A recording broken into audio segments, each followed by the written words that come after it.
Which organization controls the universe will depend on which technology wins out. Alien, Earth, the first television series in the Alien franchise, began with these menacing words, shown on screen in a recognizable green retro-digital font. The major focus of Noah Hawley's current work, Fargo and Legion, is a combination sci-fi epic and tense horror thriller that has all the makings of a TV masterpiece. In 1979, Ridley Scott envisioned a dystopian corporatocracy in his classic Alien. Alien, Earth, which premiered on FX this Tuesday night and is available on Hulu, is set on, well, Earth, albeit primarily inside wrecked ship wreckage sites and picturesque, and remote islands.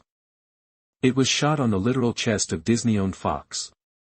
Neverland, the first episode, begins 2 years prior to Sigourney Weaver's awakening aboard the Nostromo. Our main character, Wendy, a wide-eyed, ethereal Sydney Chandler, is a unique young girl, and I mean girl. Startup Prodigy has seized a breakthrough in this corporate feudalism nightmare, hybrids, or androids with the memories and conscience of once-living humans. Boy Cavalier, Samuel Blanken, the barefoot trillionaire CEO of Prodigy, has selected unwell youngsters to test his horrifying experiment in keeping with the franchise's anti-capitalist roots. Wendy is the first of Prodigy's lost boys. She has cancer and has superhuman talents in her new adult body.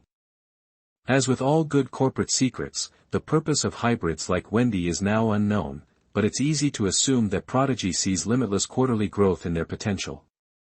Prodigy's evil aim is conveyed through a dozen references to Peter Pan, which also serve to slyly advertise the film's Disney Plus streaming availability. Even if there isn't a lot of story happening in Alien, Earth, there is still a lot going on. Even so, Alien, Earth makes a concerted effort to ensure that you understand the grim nature of its universe, even if you haven't watched any of the previous Alien films. We've broken down everything that happens in the premiere here. Everybody, the USCSS Maginot on board. The Maginot Line was a defensive line constructed by France to keep Germany out of its borders during World War II. It was intended to keep Nazis from entering and was named for French Minister of War André Maginot. Germany finally invaded through the Netherlands because, despite its ability to withstand ground strikes, it was not powerful enough to permanently repel Nazis. A Maginot Line is now a symbol of massive, and costly, endeavors that create a false sense of security. With the USCSS Maginot, Alien, Earth is aiming for that. Noah Hawley opens his presentation aboard the Maginot, which is owned by Weyland-Yutani, one of the largest superpowers in the year 2120, with a crew full of shared history and interpersonal dynamics in the film's opening prologue, which is a striking echo of Ridley Scott's opening from Alien. After returning from a deep space mission where they have retrieved something extraordinarily hazardous and valuable, they awaken from cryogenic hibernation. Inside jokes, secrets, and friendships are all present. However, Alien, these men are not the focus of Earth. As a cemetery flying 805 million miles away from home, their journey is doomed. As its name suggests, the Maginot deceives us into feeling secure. Eventually, a xenomorph escapes, killing the majority of the crew and causing enough damage to the spacecraft that it must crash land on Earth. Moro, Bobo Cisse, a cyborg security guard with a lot going on behind his icy cold stare, is the only one who will survive. When a xenomorph gets inches up to his face, he is unaffected. Maybe he has dealt with one of them before. Or is fear simply not a part of his programming? In any case, there is something slightly unsettling about his casual humming.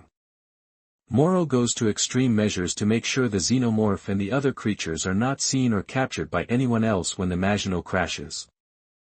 I wriggled in my seat when I saw the moment where a baby facehugger crawled up that guy's helmet. In these scenes, Alien, Earth fulfills its promises by combining action and tension with a hint of terror from earlier Alien films. If Alien, Earth didn't feel like a legitimate franchise entry by this time, it should. Darling Wendy. We fly back to Earth after the Maginot's collapse, where a young girl who has cancer is on the verge of passing away. Sort of. The aforementioned Boy Cavalier is in charge of her final moments in her former body as a young girl in Prodigy's care. Additionally, there is Kirsch, a Cavalier-loyal synthetic. He is portrayed by Timothy Oliphant, who is almost unidentifiable due to his severe scowl and sting-like blonde hair, which give him the appearance of a cyberpunk villain from the 1990s. The young girl is the first in Prodigy's innovative hybrid experimenting, and she is eventually dubbed Wendy. It's Peter Pan again. The procedure works, and additional ill kids join the inner circle in their own artificial bodies after a while, once Wendy has gotten used to her new older body, now played by Chandler. However, if they still have those, they are still children at heart. Wendy witnesses her brother CJ, Alex Lawther, participating in search and rescue operations as the Maginot touches down in Thailand's heavily populated New Siam.